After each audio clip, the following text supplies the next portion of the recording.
Bore బోరున ఏడుస్తారు. ఏమిటి ఆ విషయం, ఏం జరగబోతుందో వీడియోలో చూసి తెలుసుకుందాము. వీడియో నచ్చితే తప్పకుండా ఒక చిన్న లైక్ చేసి మమ్మల్ని సపోర్ట్ చేయండి. ఈ రోజున విషాదపూరిత లేదా అసహాయకరమైన నిజాలు అయితే బయటకు రాబోతున్నాయి. ముఖ్యంగా ఎప్పటి నుంచో అనుమానం ఉండి స్పష్టత లేక ఎప్పటికీ వదిలివేసిన విషయం ముందుకొస్తోంది. తెలిసిన కొందరు ఈ రాశిలోని వారు బోరు బోరున ఏడుస్తారు. ఎందుకంటే కొన్నిసార్లు నిజాలు ఎంత నిర్దాక్షిణ్యంగా ఉంటాయో. పోలేరమ్మ తల్లి జ్యోతిషాలయం. మీరు ఎక్కడెక్కడో జ్యోతిష్యం చెప్పించుకొని నిరాశ చెంది ఉన్నారా? అయితే ఒక్కసారి గురువు గారికి ఫోన్ కాల్ చేయండి. దూర ప్రాంతాల్లో ఉన్న వారికి ఒక్క ఫోన్ ద్వారా వెంటనే పరిష్కారం చెప్పబడును. మీ ముఖము, ఫోటో, చేయి, పేరు, వయస్సు, గోత్రం వాట్సాప్ చేయండి. ప్రేమ, పెళ్లి, ఉద్యోగం, రాజకీయం, విదేశీ ప్రయాణం, ధనం నిలకడ లేకపోవడం, భార్యాభర్తల మధ్య గొడవలు, ఆస్తి తగాదాలు, అప్పుల బాధలు, స్త్రీ పురుషులకు పర్సనల్ గా ఎలాంటి సమస్యలున్నా పరిష్కారం చూపబడును. గురూజీ రామరాజు గారు. Phone number 9701875831. దెబ్బతీస్తాయో ఈ రోజున అనుభవం అవుతుంది. ఏం జరుగుతుందో కొంచెం విపులంగా చూద్దాము.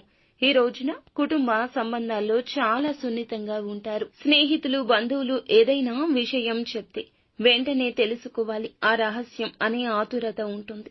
ఈ మధ్య కాలంలో ఒక వ్యక్తి మీద మీరు కొంత అనుమానంతో ఉన్నారు. ఇక ఆ వ్యక్తి మీకు దగ్గర స్నేహితుడైనా లేదా కుటుంబ సభ్యుడైనా కావచ్చు. మధ్యాహ్నం 2 గంటల నుండి సాయంత్రం 6 గంటల మధ్యలో చాలా కాలంగా వెతుకుతున్న నిజమైతే ఎటకేలకు బయటకొస్తుంది. ఇదొక మోసం కావచ్చు. ముఖ్యంగా డబ్బు సంబంధితమైన సాన్నిహిత్య సంబంధం, ప్రేమ విషయంలో అయినా కావచ్చు.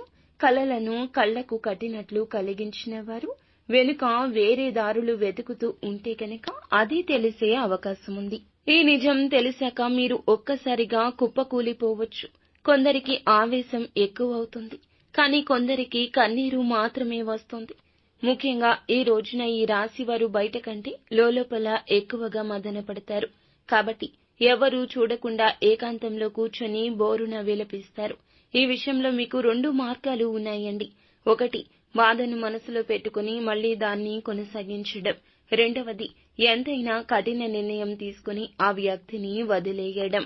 ఏది సరిగ్గా అనిపిస్తుందో మీరే నిర్ణయించండి. కానీ ఒకటి గుర్తు పెట్టుకోండి, వృత్తిపరంగా, ఆర్థిక పరంగా ఈ విషయంలోకి ఇంకెవ్వరినీ లాగొద్దు.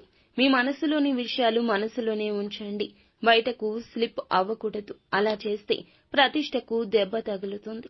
ఇక ముఖ్య విషయం ఏమిటంటే ఈ నిజాన్ని తెలిసి బాధపడితే తప్పకుండా కుటుంబానికి తెలిసే అవకాశం ఉంటుంది. మీ యొక్క భుజాలపై మీ ఇంటి వాళ్ళు సానుభూతి చూపిస్తారు. కానీ సమస్యలను పెంచాల్సిన అవసరం లేదు కదా. ఈ రోజు సాయంత్రం 7 గంటలు దాటాక ఆ వ్యక్తి నుంచి మరొక్కసారి ఎక్స్ప్లెనేషన్ రావచ్చు. నిశ్శబ్దంగా వినండి. తక్షణ నిర్ణయం వద్దు. ఆలోచించండి. ఆర్థిక పరిస్థితి పరంగా ఈ నిజం డబ్బు సంబంధితం కావచ్చు. ఇలా అనుకొని లోటులు కూడా బయటపడవచ్చు. ఈ ఖర్చులు ఎటువంటి ఘర్షణ లేకుండా సామరస్యంగా ఎదుర్కోండి. ఎవ్వరికీ అప్పులు ఇవ్వడం లేదా తీసుకోవడం కూడా మంచిది కాదు. ఆరోగ్యం విషయానికి వస్తే ఎక్కువగా భావోద్వేగాలు, నిద్రలేని, హైడ్రేషన్, తలనొప్పులు ఉండొచ్చు. సరియైన నిద్ర అవసరము. ఏకాంతం కూడా. లోపల పుస్తకాలు చదవడము, హాల్లో చిన్న వాకింగ్ చేయడం మెల్లిగా కూల్ అవడానికి ఉపకరిస్తుంది. ఏకాంతంగా ఉండండి. ఆ ఆలోచనలే మిమ్మల్ని నడిపిస్తాయి.